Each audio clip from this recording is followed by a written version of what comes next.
Welcome to the Waterloo podcast. My name is Martin Aaron. Since the year 2000, I've been building a database of the British Army at Waterloo. By compiling original records from the Public Record Office and regimental archives, I've gathered information about each of the 33,000 British combatants in 1815. This podcast series examines that data.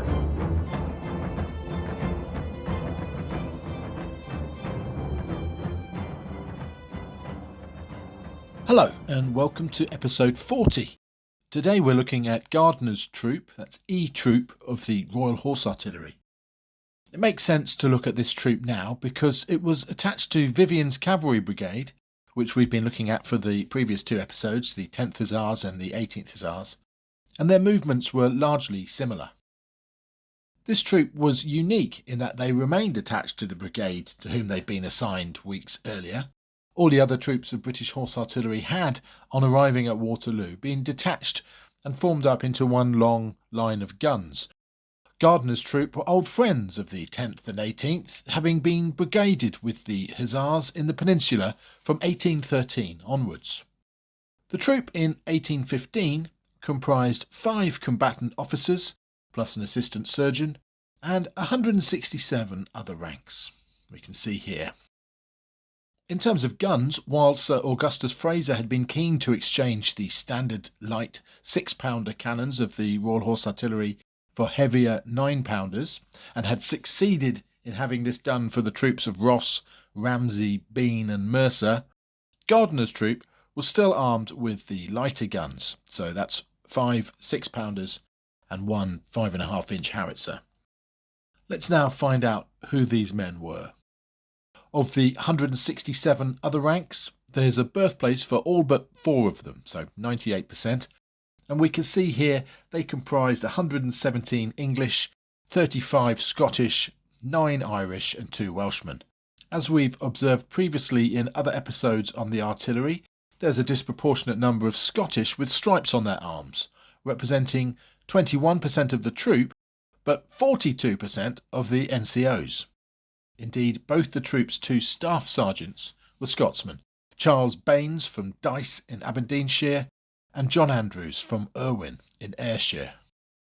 There were a handful of men from most English counties. As usual, the industrial counties of the north dominated, Lancashire providing more men than anywhere else, with 24 men, and Yorkshire in second place with 13. In terms of age, there's a birth date for 160 of the men, so 96%. We can see the most common birth year was 1792, so 23 years old in 1815, with a mean of 1789, so that's age 26. Unsurprisingly, the 2 staff sergeants were the oldest men in the troop, aged 43 and 41, and gunner Stephen Hayes from Hatfield, Essex, was also 41, while the youngest member of the troop was driver Joseph Coupe from Norton, Nottinghamshire, aged just 16. In the previous episode about the 18th Hussars, we heard that some of the French artillery drivers were spared as they were mere boys. It was a similar situation in the British Army. Of the 25 youngest men in E Troop, 21 were drivers, many of them in their teens. The data is complete for enlistment, got 100% of the men, and we can see here that 1809 was the most common date of recruitment, with 1812 after that. 1808 was the mean. This was an experienced troop. It had fought through the Peninsula from 1812 and been present at Salamanca, Vittoria, the Pyrenees, Orthez and Toulouse, and many other minor actions. Gardiner had become the troop commander in 1813. All 5 officers were hardened Peninsula veterans. Dinley had been wounded at Ciudad Rodrigo and young Ingleby at Salamanca.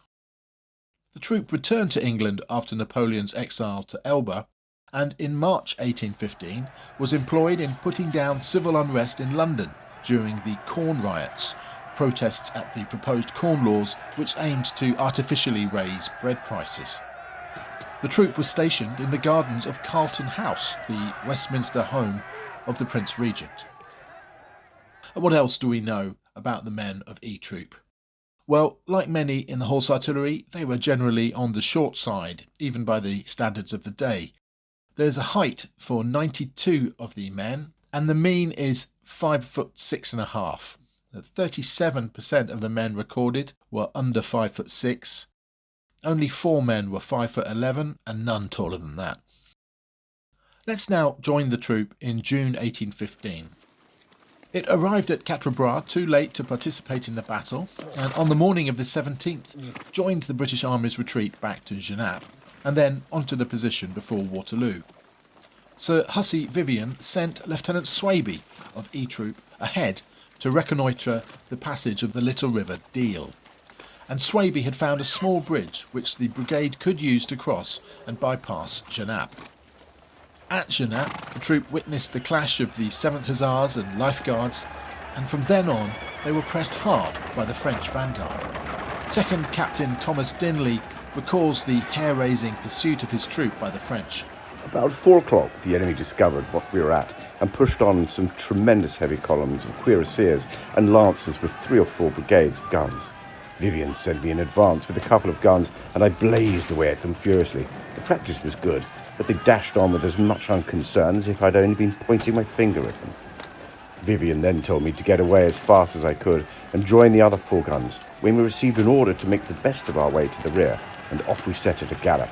And at that pace, with whip and spur, we were obliged to keep it up for 10 miles, the rain coming down the whole time in bucketfuls, and the water up to the axle trees in many parts of the road. The torrential rain, though a hindrance, could also be an ally. Lieutenant Ingleby writes, "We were pushed by a few light cavalry, and on one occasion a squadron formed to repel some skirmishers, who seemed inclined to make a dash at the rear of our troop of guns. But the very heavy rain caused the ground and roads to be so soaked and cut up, they soon ceased to follow us altogether." With the threat of French attack past, at least for the moment, Ingleby had his 2 guns stopped and the wheel horse re-shod. This illustrates how the smiths and farriers in a horse artillery troop could at times play a crucial frontline role and were not solely rear echelon men. In the terrible conditions, the rain being described as coming down like a wall, the retreat and skirmishing was often greatly chaotic. It was unclear to Ingleby if either side had the upper hand. There was much cheering and charging, but I could not distinguish which had the best or worst of it. Much of the withdrawal was done at the gallop, and Gardiner would later remark that he was grateful for the 6-pounder guns, for his troop would certainly have been taken prisoner had they been pulling the heavier 9-pounders. Like the 18th Hussars in the last episode, Gardiner's troop found some shelter on the night of the 17th June at Verd-Cocu, the small hamlet in the very northeasternmost corner of the battlefield, about 1.5 kilometres northeast of Mont-Saint-Jean. The smiths were kept busy through the night. There was not a horse in the troop which, during the day's galloping retreat up muddy hills and cobbled chaussées, had not lost a shoe. While the vast majority of all soldiers within 2 miles, be they Allied or French, were spending one of the most uncomfortable nights of their lives, lying in mud under torrential rain, the officers of Gardiner's troop were in the relative lap of luxury. At Verd-Cocu, they had managed to get themselves into a small peasant's house where, Ingleby tells us, "We found plenty of potatoes and a barrel of beer. We did very well." However, there was to be no rest for Lieutenant Ingleby. Being the most junior officer, he was tasked with reconnoitring a way back to Brussels through the forest of Soigné, should the need for the whole army to retreat further arise. Vivian was preparing for his brigade to cover the left flank of any Allied withdrawal to Brussels, and wanted to ensure that there was a clear route practicable for both the 2 regiments of Hussars and Gardiner's guns. Ingleby made it back to Brussels and extraordinarily found time to have breakfast at the Hôtel d'Angleterre with a relative of Captain Elphinstone of the 7th Hussars, and still made it back to Verd-Cocu to report his findings to Vivian before the Battle of Waterloo had even begun. Young Ingleby brought with him a cooked chicken for his brother officers of E Troop, which was gratefully received. Gardiner's troop then passed most of the 18th of June as the same manner as the Hussars that we've heard in the previous 2 episodes. Here on this outpost on the eastern periphery, listening to the great roar of guns from the battle taking place somewhere in the distant smoke. By late morning, a solitary Prussian cavalry scout could be seen through their telescopes in the far distance to the east. Following the first major French attack of the day on this part of the line, d'Erlon's massed infantry formations, E Troop watched the counter-attack of Ponsonby's Union Brigade. To their consternation, they could see two large bodies of French cavalry gathering to intercept the British heavy dragoons. Incidentally, Ingleby is another witness to mention that the French cavalry appeared to be wearing red uniforms. Despite orders to remain in their position and not engage, Gardiner felt that he must do something to assist in preventing what seemed to be the imminent slaughter of Ponsonby's dragoons, and decided to send forward 2 guns, with the intention of perhaps being able to distract this body of French cavalry with some diversionary fire. However, the fields to their front were so wet from the recent rain that it was very difficult to bring the guns up quickly, horses sinking to their girths in the mud, so that by the time E Troop were within range, they'd been spotted by some of the French artillery batteries who, with superior calibre, were able to drop effective fire straight onto Gardiner's 2 6-pounders. Calamity ensued. Scarcely had we opened a fire when a shell from the great French battery, which from its elevated position and large calibre of their guns directed an accurate fire, blew up by passing through the ammunition boxes of one of the 2 guns. The French set up a general hurrah and vive l'empereur at this explosion. Lieutenant Dinley describes the same incident. The enemy threw a shell directly into one of our limbers and blew it to atoms, killed the sergeant and wounded 4 men. Looking at the musters, we can identify this sergeant as George Thompson, an Edinburgh man aged 39. The 2 guns beat a hasty retreat to rejoin the rest of E Troop, where a new limber was produced to replace the one blown up in the explosion. Throughout the day, the solitary lone Prussian picket had remained in the distance. Prussian officers arrived sporadically to announce the imminent arrival of Blucher's army, but it wasn't until 5 p.m. that the first Prussian forces began to arrive, hurrying up the lanes past the hamlet of Papelot. As we've heard in the previous 2 episodes, at around 7:30 in the evening, Vivian moved his brigade west, where it formed up first in front of Mont Saint-Jean. From here, sometime later, the brigade moved forward to the Allied line as part of the general advance. At first, it remained difficult to see much ahead. There was so much smoke from the musketry and cannon fire coming from the main Allied line. But suddenly, the smoke parted. Ingleby recalls, We now had the French in full view before us, completely routed and flying in the greatest confusion. Lieutenant Robert Harding writes, We passed the high road and came into action a few hundred paces to the right of La Haye-Saint, our fire being directed principally against some batteries of the enemy's side of the hollow, which were annoying the advance of our troops. Whilst earlier in the day, E Troop's light 6-pounder guns had been pathetically ineffective for long-range fire and had had to beat a humiliating retreat from their brief attempt to engage with the French guns of higher calibre, now they were at an advantage. Being lighter, they were ideally suited for this kind of rapid pursuit of a retiring enemy, being able to advance quickly, stop, fire, and then limber up again and carry on the chase. Lieutenant Ingleby recounts, Sir Robert Gardiner brought his guns to fire upon the fugitive crowd instantly, and from that period acted independently from the brigade of cavalry, alternately advancing rapidly and halting to fire, whenever we found we had a clear front from our cavalry, which charged in separate bodies or divisions and frequently became mixed with the French. As we heard in the previous episode, the arrival of Prussian forces from the east at this time proved in many instances to be as much a danger as a help. Prussian troops, unfamiliar with the blue worn by all British light cavalry and all British artillery, were prone to eagerly unleashing their fire on their allies. As we commenced our pursuit, a Prussian corps arrived near the spot Sir Hussey Vivian had occupied during the day. Their horse artillery opened a fire, and by mistake directed 2 or 3 shots upon us at a moment the troop was limbering up to move forward. However, as the Prussians had probably never seen British troops before, it was not extraordinary that they should take us to be the enemy in the pell-mell sort of confusion that was presented to their view at first coming up. The troop pressed on, but the pursuit became increasingly difficult. So much debris lay strewn across the roads and fields that it would have been taxing even in full daylight. But with the darkness falling, manoeuvring the guns, limbers and wagons through these obstacles became impossible. 2nd Captain Dinley.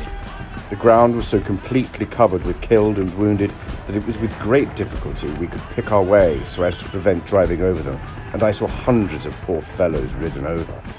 To the very south of the battlefield was an observatory tower, and it was here, around 10 o'clock, that the troop finally bivouacked for the night.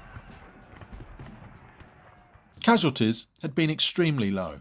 Sergeant George Thompson, we heard, had been killed, and one gunner died of wounds, Isaac Porteous from Canterbury, Kent. Official figures say 2 men were wounded.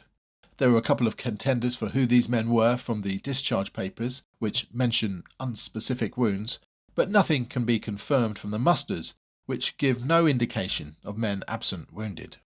We heard 2nd Captain Dinley remark earlier of this one sergeant killed and 4 men wounded when the limber was blown up, but adds, These, with about 7 or 8 men killed and wounded, and a dozen or 15 horses, are all we lost. Not an officer touched. This must be a mistake, or at least he means there were perhaps 7 or 8 men lightly wounded, but it's pretty certain no other men were killed. However, his remark about no casualties among the officers is correct, the only troop of the Royal Horse Artillery in action for which that was true. The troop was among those of the Horse Artillery returned to England in early 1816, where it faced severe reductions. Of the 167 other ranks, at least 55 were discharged in 1816. The number is possibly far higher. No records have been found yet for a further 43 men, and that generally indicates that they were discharged without a pension. A further 31 men were discharged in 1818 or 1819, in yet more reductions. By 1821, then, there were less than 35 Waterloo men from E Troop still serving in the regiment. The last Waterloo man still serving was Gunner George Giles, who was only discharged in 1842.